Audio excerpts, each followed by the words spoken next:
What's up, YouTube? Today we're in Branford, Ontario. We're going to be checking out Andrew Cox's flip here. There's something really interesting about this one on how he financed it, so make sure you watch right to the end to catch all the action. But let's go dig in right now.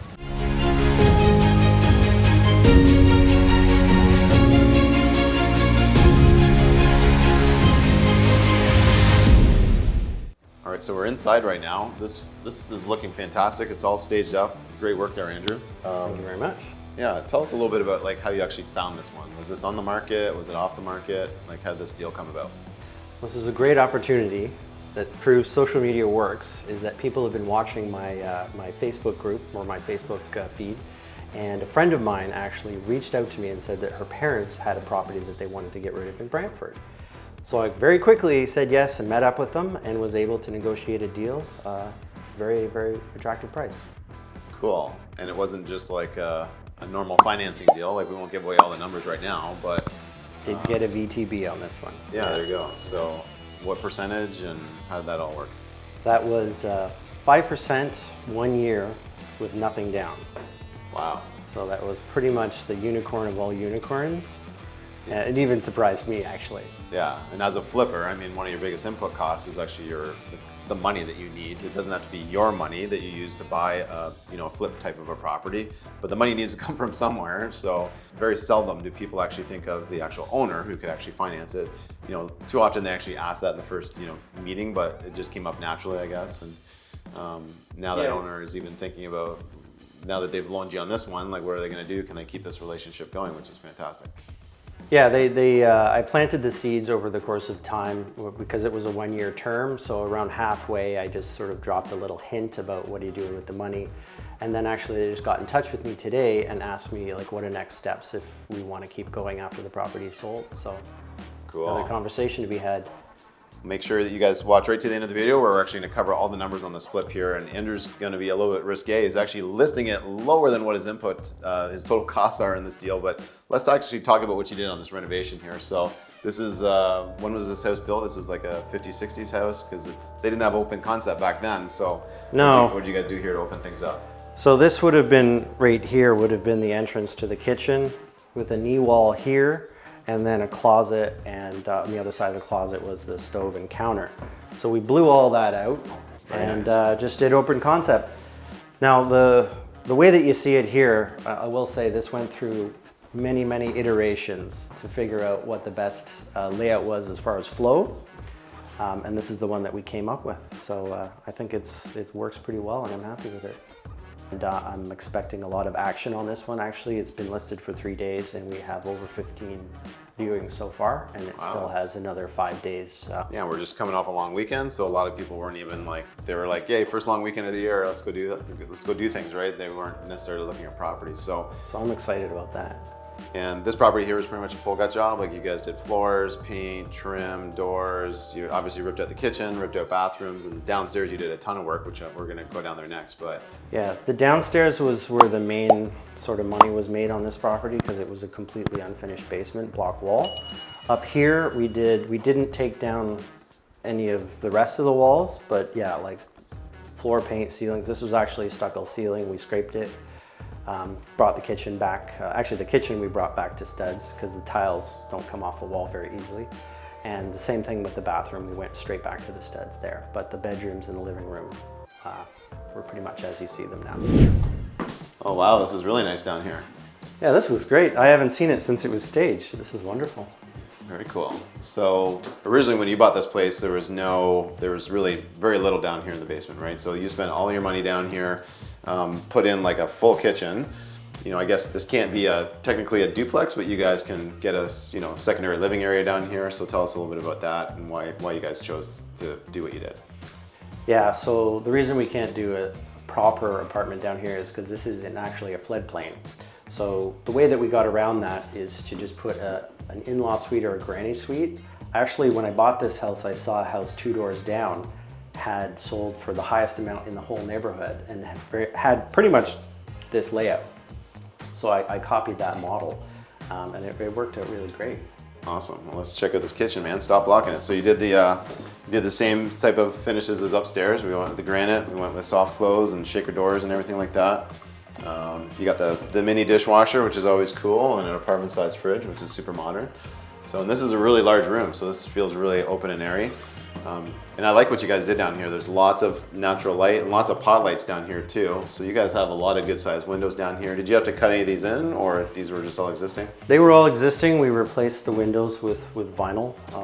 They were really dated, old windows, and we threw in an egress window in the hallway for access. Yeah, we made this to be as much of an actual kitchen as possible, with a stove top rather than an actual oven here to work with the space we had allowed. So I think it turned out quite nicely. Yeah, it's interesting. I know you were telling me a little bit about why this was even here, as opposed to when you first got it, there was like an older kitchen right behind you, but you guys had to work around beams and ducts and all sorts of things just to make the building inspectors happy. So tell us a little bit about that, Andrew. Yeah, I mean, we were kind of joking about like, where do you put the TV in this room? And originally the kitchen was going to be against here, window looking out, sink window, that combination.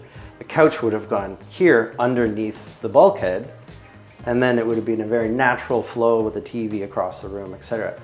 But because we had a beam and some ductwork here, the permit office didn't allow us because of height allowances and so on and so forth. So what we had to do is cram part of the bathroom, which is actually behind this, and the kitchen underneath the beam, because if I'm standing here, it's not a factor.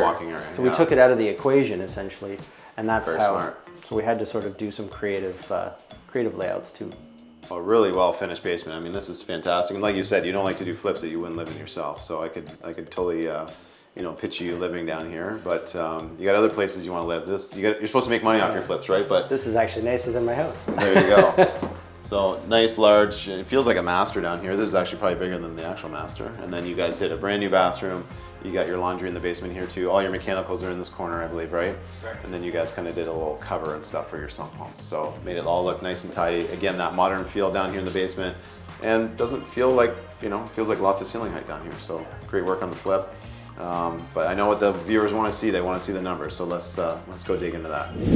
All right, everybody. Again, I wanted to drop a quick thank you for all the views that we've gotten here since we started the channel. We're approaching 20,000 views now, and a lot of our views are actually from people that are new to the channel. So if you're new to the channel, I do have a request for you. Please hit that subscribe button, hit the like button, drop a comment if you like what's going on in this flip, and make sure that you don't miss any of our other videos, where our whole purpose here is to train people on how to go and find the best deals out there that make sense, so that you can keep buying more real estate and grow that portfolio. Hopefully, stop your day job sometime, which Andrew was able to do here. But let's dig into the numbers on this one, because this flip is looking really good right now. And but the market has changed though. So we're coming into, we missed peak real estate, which was really nobody's fault. But right now, I think you guys have an awesome product. It's only been listed for a few days. You guys have a lot of viewings, and that was even over a holiday. So now we're coming off the holiday. So when are you guys gonna be actually getting offers? Offers are on. So offers are on Saturday. We put it up this past Saturday. So we're doing a full week. So full week. We've got, in 3 days, we got 15 showings so far. So that's a good sign. Well, let's talk a little bit about what you bought this property for. So you bought this property, it was through your own network, which was fantastic. You didn't have to pay any wholesale fees or anything like that. So what was the purchase price? Purchase was $350. Okay. Even. And I only put $5,000 deposit to secure it. And I thought you were going to say you want to put $5,000 into it. This looks no, great. Yeah, a lot of elbow grease in this one. But yeah, I secured the contract with $5,000, and that's the last payment I've made since.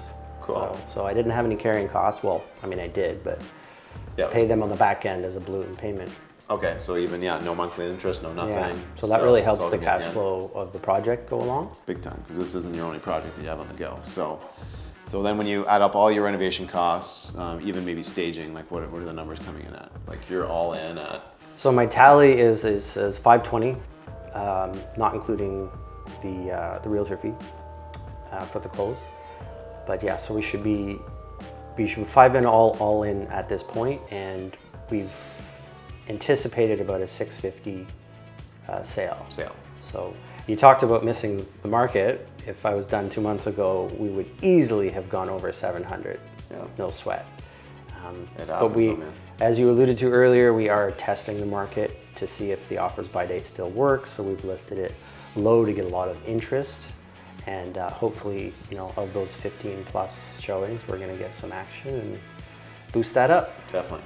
All right, so all in, I guess you had $150,000 to $170,000 worth of renovation costs, construction costs, and you guys did a lot here. So you pretty much gave the whole property a new facelift with new windows, trim, doors, floors, paint, kitchens, bathrooms, adding extra square footage. So, Roof, AC, furnace. Roof as well. Yep. Like literally everything in this house. Even a lot of the electrical and plumbing has been replaced. So. Yeah, so whoever buys this one, they're basically getting a brand new house, right? So, all right, so you're expecting to make, hopefully over $100,000 on this one or close to it. That's by my the time goal, you pay yeah. for the realtors. And you've been evolving as a flipper here too, Andrew, so I know you're more willing to spend money on the things that matter and the sizzle and the wow factor, right? So you definitely did a great job on this one here. And you can't just knock it out of the park on your first flip or two, right? Even flippers need to learn and evolve different things. And how many flips and projects do you have on go right now?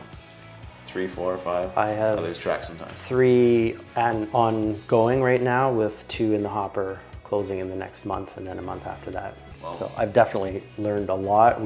Corey and I talked in the beginning about how I was holding back a little too much in my beginning flips, and so obviously I didn't hold back here, and it really does make a big difference on the back end. So. Big time. Well, hey, I think this has been a fantastic project, fantastic evolution. We're going to be splicing in some before photos and some before video of this project here too, that you'll definitely be seeing. But how can people stay in touch with you, Andrew? How can people find you on social media? You're all over the place, but what's your handle? I'm Andrew Cox REI on everything but Facebook, which obviously I'm Andrew Cox on. Excellent, guys. Well, hey, thanks for tuning in. Thanks for watching right to the very end to see all the numbers here. Again, hit that subscribe button, hit the like button, drop us a comment. Let us know what you'd like to see on a future video, because we're all about making videos for our audience. Until next time, friends, don't be worried about what the market is doing. Some of the smartest people that I know in real estate are continuing to buy real estate no matter what the market is doing. So stay tuned and be amazing.